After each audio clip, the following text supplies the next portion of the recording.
As the White House works to deter a recession, it's also doing everything to win the trade war against China.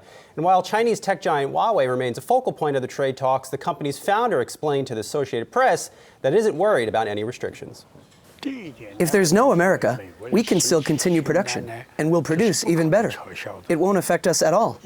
On the other hand, it'll affect our American friends greatly, because they've been supplying us with billions of dollars worth of products, and suddenly America isn't allowing them to supply us. Their business, in a short amount of time, will be greatly affected. Yahoo Finance editor-in-chief Andy Soro joins us now. Andy, what do you make out of this? It was quite the tough talk from him. Yeah, well, if you're a shareholder of Qualcomm, Intel, or Micron, this probably doesn't make you happy because, of course, as we talked about just the other day, you guys, these companies do business with Huawei and are benefiting from this temporary 90-day reprieve. 90 days, by the way, is a quarter, right? So this is an added business for them. And if this goes away, obviously these companies lose. I noticed that Intel is down in the pre-market today.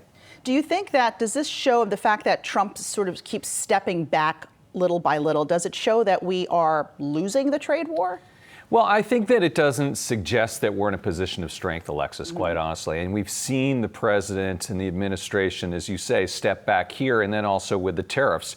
And I think the Chinese are looking at that and saying, see, if we just stand pat here, the U.S. will keep retreating. And everyone, of course, is looking at that presidential election coming up, both the United States, of course, and the Chinese, and banking, perhaps, or betting on maybe a Democrat winning. In that case, the whole game changes for the Chinese naturally. Andy, if I'm looking at Huawei and I'm looking at these comments this morning, I'm thinking mass layoffs are coming at this company.